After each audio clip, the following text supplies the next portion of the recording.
Good morning and welcome to Clock Shop. My name's Daniel. Today I'm going to be going through how to set up a new mechanical cuckoo clock. So we've got a beautiful hunting style cuckoo clock here from one of our German clockmakers, Trinkly. Now before you start, a couple of things you're going to need. Obviously need something to get into your box, so a nice sharp Stanley knife's great. And in this case we've got top carving, so we're going to need a Phillips head screwdriver as well, and I'll run you through where they're needed. So we'll start by opening up the box. Now you just want to be a little bit careful when you slice the top of the box, that you don't slice too deep into the box, because you may have some instructions or something inside that you don't want to cut up. In this case they've been buried in underneath.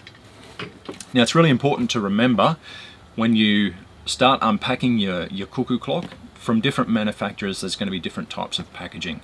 So make sure that your clock is fully assembled and running on the wall with all the components before you decide to discard any of your packaging. It may even be a good idea to, if you have the space, to hold on to it if you ever want to move or you need to pack up your clock for servicing down the track. So in this particular one we've got one of the weights sitting in the top of the box, so it's just wrapped in cardboard, so that's one there. So this is what actually gives power to your mechanical cuckoo clock, so we'll need those weights to hang on the chains.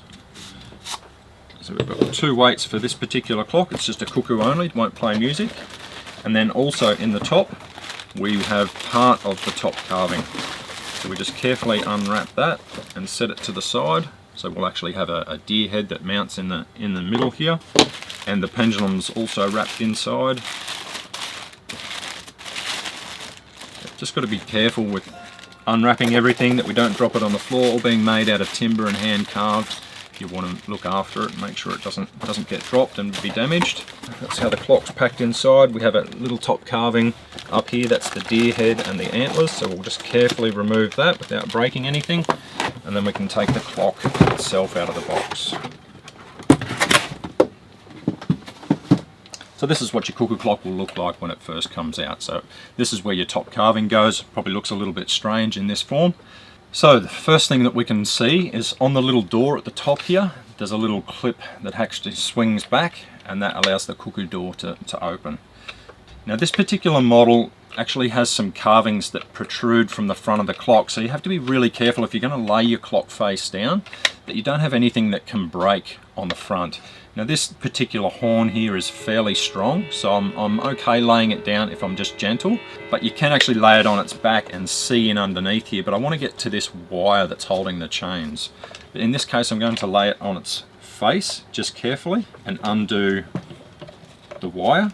So it's just twisted up, and what the wire is actually doing is it's keeping tension on the chains, and they're wrapped up underneath the clock, and that prevents them from coming off the ratchet wheels. So they run over a gear inside the clock, and we don't want them to come off that gear while it's in transit. So your box can be turned on its side or upside down, and it won't actually affect any of the running of the clock. So we take the little bag, and our chains are going to be free, so they'll just hang down. And then we need to get into the back of the clock as well. So there's a little swing clip here, and then we can lever the back door open and lift up. And then we have two whistles and bellows on top that push air through. So the bellows are held closed with two little U-shaped clips. They need to come off, and then that allows the bellows to open and close and make that cuckoo sound. And then we also have a piece of paper that sits in the gong on the back door.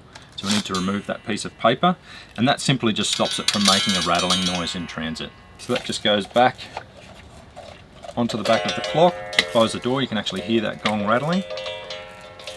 And that's all that's required to set up the cuckoo clock in this form. So you will find that some of the clocks, like a chalet clock or others that don't have top carvings, that's actually all that's required in terms of packaging that gets removed. Then you hang it on the wall and hang your pendulum and weights. But this one we've got to do the top carving. So we put the deer head out of the plastic. In this case we've got wooden antlers as well, so just be really careful with wooden antlers. Some of them are moulded plastic, and so they have a little bit more strength to them.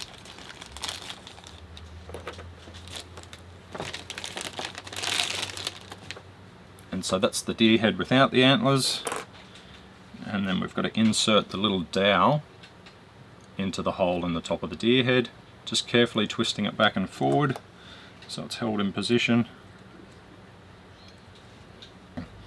So the little screw that we need the screwdriver for, it's already in the back of the deer head.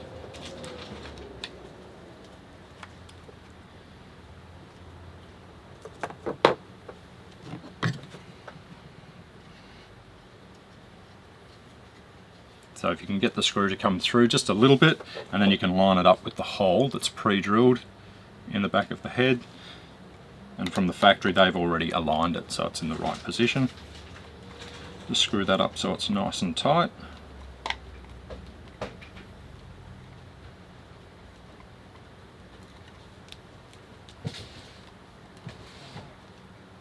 And then that one mounts on the top of the clock. So on the back of the carving there's two little screws, and they align with the clips that are on the roof of the cuckoo clock, and then they actually just slide on. Now we like to actually tighten them up, because what that does is if you're dusting your clock, it prevents it from actually lifting off and dropping on the floor. So it does have a little bit of tension on those screws, but there's two little Phillips head screws that we can just tighten from the back. And then that makes it nice and firm so it's not actually going to lift off if you're ever cleaning your clock. So from here, the clock hangs on the wall. So typically it'd hang about 6.5 feet on the wall, but we're filming this from our warehouse, our little temporary photo booth here. So just make sure your chains are untangled.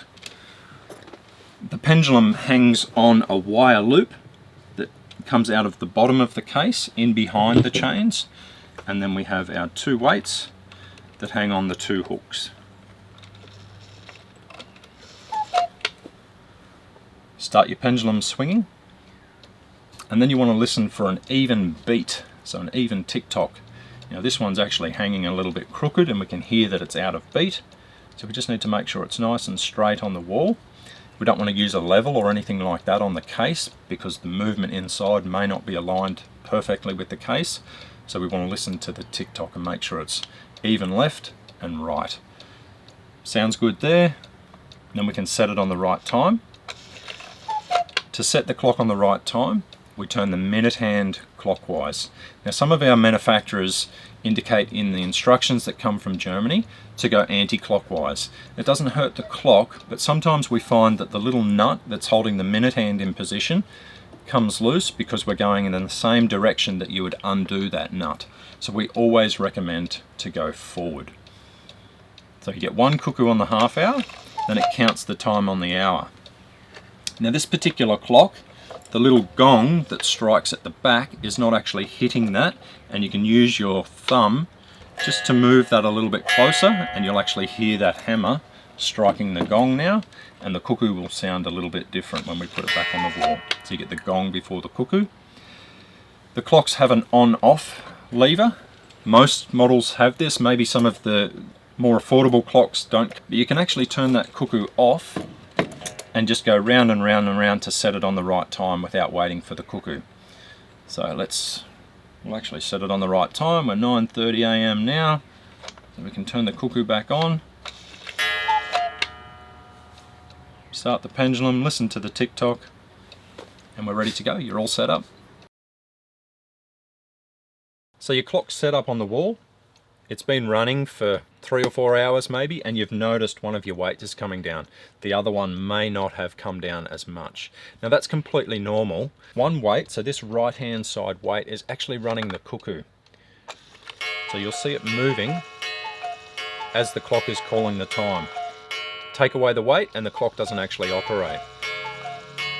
The second weight on this side is running the power to your pendulum. So it's constantly moving at a very, very slow rate, and you won't read it with your eye. So it'll catch up over the next half hour before one more cuckoo to this one.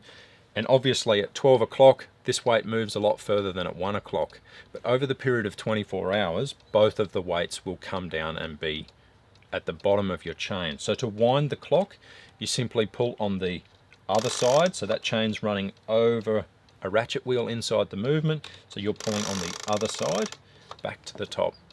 So if for some reason you notice this weight is the only one coming down, that would indicate to me that your clock is turned off and it's not cuckooing. So the time is running, but your clock is not calling, and so that weight won't come down. So that will explain, for some people who don't use the cuckoo or turn it off at different times, if the weights aren't traveling down at the same time. So the clock's hanging on the wall here, and I'd just like to demonstrate how we can actually put the clock into beat. Now this is really important with any pendulum clock, whether the clock sits on a table or a mantle, whether it stands on the floor like a grandfather clock. Any clock that has a pendulum, that's a mechanical clock, needs to be adjusted and running in beat. So it's fairly simple for a cuckoo clock to adjust them. Generally there's nothing required in the actual workings of the clock because it's all factory set. It's about how the clock is positioned on the wall. So there's two things that are really important. One for the beat is that we listen to the tick-tock. So at the moment it's actually hanging a little bit crooked, and you can probably pick that up, but we want to listen to that beat so it's nice and even. And if we move it too far the other way, it will be uneven from the other side. So we have to come to that middle position where the clock sounds in beat. So it's swinging as far left as it is swinging right. The other important thing to consider is the clock must hang flat. Now you may find that your cuckoo clock is running a little bit fast or slow over a certain period. It may be over a week, it may be over a day or a couple of days. You've just noticed, oh, I've been winding my clock, but it's 5 minutes slow. So what we can actually do, and what's required, they are regulated in the factory, but this pendulum is what regulates the speed of your clock. So the leaf, or sometimes a disc, or some sort of carving that's on this rod, actually slides up and down to regulate the speed. So to make the clock run slower, the leaf must go lower. And this is all detailed in the instructions, but we recommend maybe just starting with a little pencil mark or something on the back so you can understand how far you're moving. So this one's been regulated in the factory, I won't move it, but I'd recommend maybe just moving it a millimeter or two at a time. And what you're trying to do is to get the clock to actually, if it was losing time, to gain time a little bit, and then you know you've got to come somewhere in between. So it's a matter of trial and error over a little bit of time, and your clock will actually change with variation in temperature too. So that's very, very normal. So in the winter months it may run a little bit slower, in the summer months a little bit faster, or vice versa. So each time you make an adjustment, you also have to correct the hands. So if your clock was running a little bit slow, 5 minutes, we'd actually move it forward to the correct time, and that way we can read what our adjustment is doing.